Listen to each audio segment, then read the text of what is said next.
SK. Joshi ji और बड़े भ्राता जिन्होंने ज्योतिष को प्रचार के माध्यम से एक अपना एक नया संदेश देते रहते हैं और जयपुर में उन्होंने बहुत प्राचीन समय से जो आयोजन कराते रहते हैं श्री अजय जी शर्मा। मैं निवेदन करूंगा आप मंच पर विराजमान होकर मंच की शोभा बढ़ाएं। संजू सिंह जी, रेखा जी अरोड़ा, डॉक्टर वाई राखी और एक इंटरव्यू 2 मिनट मंच पर पधारे डॉक्टर वाई राखी जी, जो आपके साथ में महान विदुषी जो मेरी बड़ी बहना पधारी है। आप दो, मैं नाम जानता नहीं, निवेदन करूंगा आप ही जो जल पी रहे हैं, जलपान 2 मिनट। रूपा बुद्धि राजा, रेखा जी भैया प्लीज तो 2 मिनट एक इंटरव्यू।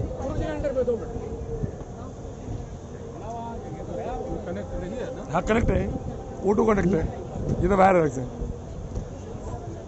आज वृंदावन नगरी में आज ये वेदांग महोत्सव मनाया जा रहा है, इसके बारे में आप 2 शब्द हमारी जनता जनार्दन को और मथुरा की ब्रज नगरी एवं समस्त भारतवर्ष को इसका क्या महत्व है और आगे क्या प्रत्येक प्राणी को ये योग या वेदांग अपनाना चाहिए, इसके बारे में।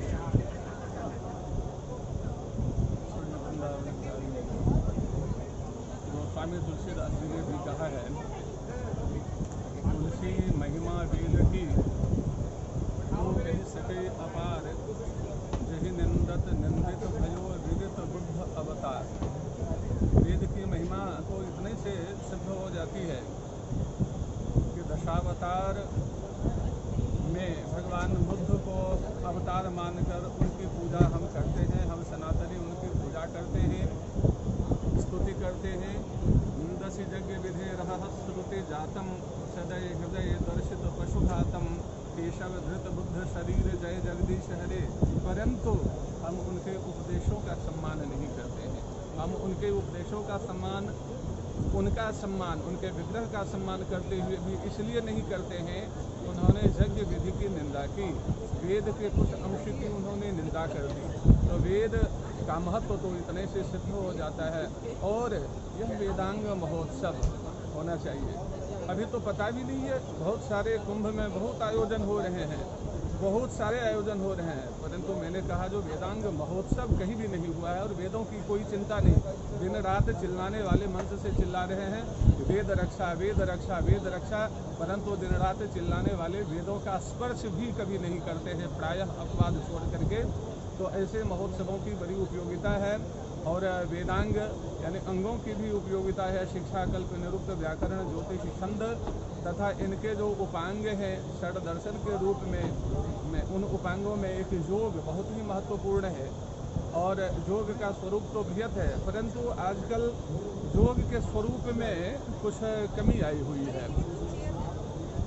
मैं उसमें निवेदन करता हूं और पूरे भारतवर्ष या विश्व के योग गुरुओं से भी प्रार्थना करता हूं कि योग के जो भगवान पतंजलि के अनुसार 8 अंग हैं, यम, नियम, आसन, प्राणायाम, प्रत्याहार, धारणा, ध्यान, समाधि, उसमें आज प्रायः योग के रूप में कुछ दंड बैठक, आसन, प्राणायाम ही देखने को मिल रहे हैं। अब उसकी जो 2 सीढ़ी है, जम और नियम, अहिंसा, सत्य, अस्तेय, ब्रह्मचर्य, अपरिग्रह इत्यादि जम और नियम, वे सारे के सारे नष्ट हो चुके हैं प्रायः। और कुछ दंड बैठक, आसन, प्राणायाम कर लिए जाते हैं। स्वास्थ्य रक्षण की विधा से मनु जी ने तो इतना तक कहा है, मनु जी से पूछा गया कि ये पूर्व काल में हजारों वर्षों तक, लाखों वर्षों तक ऋषि महात्मा लोग कैसे जीवित रहते थे। उन्होंने बहुत ही महत्वपूर्ण उत्तर दिया है, ऋषयो दीर्घ संध्यत्वा दीर्घमायु रवाप्नुयुः, कि ऋषि लोग दीर्घ काल तक संध्या में प्राणायाम करते थे, इसी से उन्हें दीर्घ आयु प्राप्त होती थी। मैं 2 मिनट में एक विलक्षण विषय चर्चा कर लेता हूँ। यहाँ ज्योतिष के विद्वानों का जमघट लगा हुआ है, खूब ज्योतिष के विद्वान है। यद्यपि जैमिनी आयु के अनुसार आयुर्दा विचार तो हम करते ही है, विभिन्न विधाएं हैं कि इनकी आयु कितनी है, परंतु उसका सूक्ष्म विश्लेषण तो इस प्रकार से होना चाहिए जो ये अपने जीवन में कितनी बार सांस लेंगे, यह निर्धारित होता है।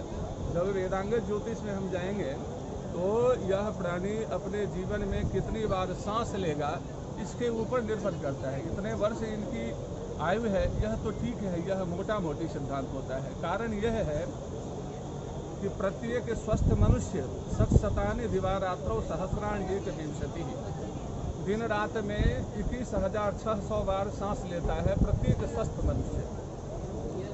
उसमें कोई विकृति हो जाती है तो बैठे 12 है, चलत 18, सोते जाएं 25, खान पान विशेष श्रम में श्वास निकलते 30।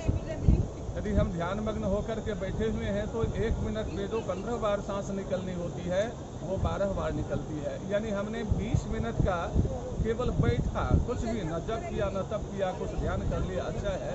यदि 20 मिनट हमने प्रतिदिन ध्यान किया तो हमारे श्वास बैंक में 20-60 श्वास केवल 20 मिनट के आराम से बैठने में ही निकल जाती है ना। और उसमें किसी ने यदि प्राणायाम कर लिया, पूर्व काल में हम सुनते हैं कि उन्होंने इतने 1000 वर्षों तक का प्राणायाम कर लिया था। तो प्राणायाम में एक क्षमता होती है, एक विशेषता होती है। आज आपने किसी की आयु देखी, उसकी आयु 32 वर्ष की है, और यदि वह आज प्राणायाम में बैठ गया और 32 वर्षों के बाद उसका प्राणायाम टूटता है, उनकी समाधि भंग होती है, तो वह 64 वर्ष का नहीं होएगा, उसका फिर 33वां वर्ष वहाँ से प्रारंभ होगा। यह एक योग की विशेषता है ना। जी का आशीर्वाद मिल गया, विवाह होगा इसका। आज यहाँ वेदांग महोत्सव हो रहा है, इसमें आपका क्या कहना है और क्या इसका सार निकला? वेद पुराण उपनिषद हमारे सभी अकाट्य हैं, उसमें लिखे हुए जितने भी मंत्र हैं वो सभी संकल्पित हैं, और संकल्प शक्ति के आगे देवता और दानव भी नतमस्तक होते हैं।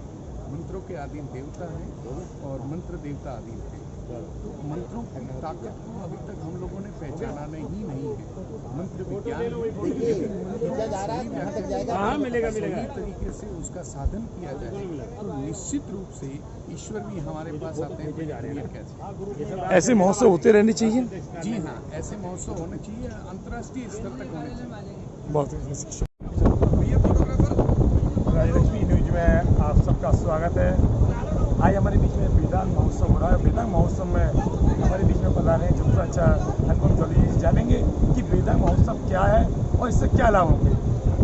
सबसे पहले तो हमारे मतलब भारत देश के जो आधार है वो वेद है, और वेदों की जो प्राचीनता है उसकी आप पा नहीं सकते, और वेदों पे आधारित हमारी जीवन शैली है। अगर आज के कलयुग में इन चीज़ों को हम महत्व ना दें, इनको स्थान ना दें, तो कहीं ना कहीं हम सब कुछ छोड़ देंगे, सब कुछ अपना समाप्त कर देंगे जो हमारा देश है। इस प्रकार के कार्यक्रमों का होना बहुत ज़रूरी है। ज्योतिषी होते हुए मैं कहता हूँ कि वेदों का जो नेत्र है वो ज्योतिष है, और इसके जितने भी मतलब अंग हैं, चाहे वो स्थापत्य वेद हो, चाहे आयुर्वेद हो, व्याकरण हो, ये सब चीज़ हमारी निधियाँ हैं, ये हमारा गहना है, ये हमारा मतलब जो हमारा धन है, इस धन का पोषण होता रहना चाहिए। तो मैं राजलक्ष्मी न्यूज़ के जो हमारे तैलन भाई साहब हैं, मैं इनका भी धन्यवाद दूंगा कि इन सब कार्यक्रमों में इनकी भी मेहनत रहती है, और यह भी समय समय पे ऐसे कार्यक्रम करते हैं जो बहुत ही ज़्यादा प्रशंसा के योग्य हैं। ये प्रोग्राम होते रहने चाहिए, जिससे हमारी संस्कृति को एक बल मिलता है, ताकत मिलती है, और हम धीरे धीरे इन मार्गों पे आगे बढ़ते हैं। कहते हैं कि कायिक वाचिक मानसिक सकल दोष पर्याप्तम, और एक और निष्क्रिय दिव्य व्यथा नाम होता है ब्राह्मण दातुष। जो वर्ण वेद है उस वर्ण वेद के अनुसार इस वेदांत ज्योतिष के अनुसार कार्य होना चाहिए। निश्चित रूप से जहाँ तक वर्ण भेद है वो कर्म के अनुसार है। हम यहाँ कई बार चूक जाते हैं और उस पर हमारे प्रश्न लग जाते हैं। कर्मानुसार पहले भी था और कर्मानुसार अभी भी है, और कर्म तो करना मतलब हर व्यक्ति के लिए जरूरी है, और कर्म का जो निर्णय है वो इंसान के हाथ में है, और उसकी प्रकृति के हाथ में है, और उसकी शायद जन्म पत्रिका के भी हाथ में है, जो उसके ग्रह है।